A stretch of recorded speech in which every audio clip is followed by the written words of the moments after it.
าเกิดว่าเราพูดถึงงานเรียลลิตี้ล่ะครับงานที่เราจะต้องซ่อนหรือเก็บไมโครโฟนไว้ให้ไม่ได้เป็นที่สังเกตเห็นแล้วอยู่ในพื้นที่ที่จำกัดที่มันไทท์มากนะครับเราจะทำยังไงใช่ไหมฮะหลายๆที่เนี่ยเราก็มีความนึกเราก็ต้องนึกแล้วว่าถ้าเกิดมันต้องติดไมค์ในรถจริงเนี่ยก็อาจจะต้องติดไมค์บนตัวนักแสดงหรือว่าอาจจะ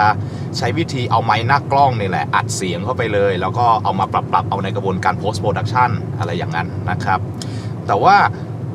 โจทย์จริงๆเนี่ยก็คือต้องการเสียงให้ได้เป็นธรรมชาติที่สุดเท่าที่มันพึงจะเป็นมันก็ต้องใช้ไมค์อยู่ดีครับแล้วก็ต้องเป็นไมค์ที่จับในระยะห่างระดับหนึ่งด้วยนะครับแต่ทำยังไงให้ไมค์พวกนั้นมันไม่เข้าไปในจอล่ะ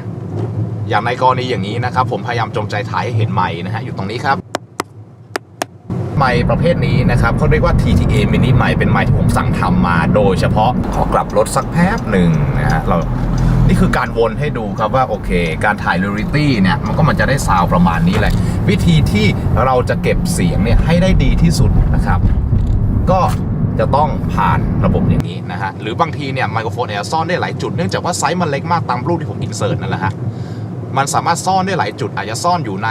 พวกแนวช่องคอนโซลก็ได้ถ้าเกิดต้องการเสียงเป็นธรรมชาติที่สุดหรือว่าถ้าเกิดว่าอยากได้เสียงที่มันอัพฟรอนต์มากกว่าก็ซ่อนไว้ตรงหลืบของพวงมาลัยก็ได้นะฮะเพราะว่าตัวหัวไมโครโฟนเนี่ยมันเล็กแค่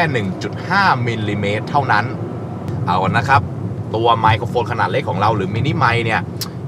มันสามารถทำงานได้มากกว่านี้อีกนะครับมันสามารถทำงานพื้นฐานของไมโครโฟนติดเสื้อธรรมดาก็ได้ก็คือเอาใช้ติดเสื้อในงานพูดนะครับหรือมันก็เล็กพอที่จะเอาไปยึดกับเครื่องดนตรีที่เป็นเครื่องสายหรือเครื่องออร์เคสตราก็ได้นะฮะตัวมันมีความทนต่อความดังเสียงเนี่ยมากถึง110เดซิเบลหรือพูดง่ายๆก็คือว่ามันเอาไปจ่อกับทุกอย่างได้จ่อกีตาร์ก็ได้ไวโอลินเชลโลทุกอย่างได้นะฮะในบางกรณีเนี่ยเราสามารถที่จะเชื่อมโยงระบบเนี่ยเป็นแบบไร้สายก็ได้นะครับพูดง่ายๆก็คือว่าอยู่ดีๆปุ๊บเราอาจจะมีการถ่ายทำอยู่อีกนอกรถอีกคันหนึ่งนะครับเราก็สามารถทำให้ทุกคนได้ครับ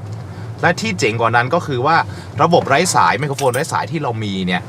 สามารถที่จะทำให้มีเรนจ์ระยะการปฏิบัติงานเนี่ยสูงถึง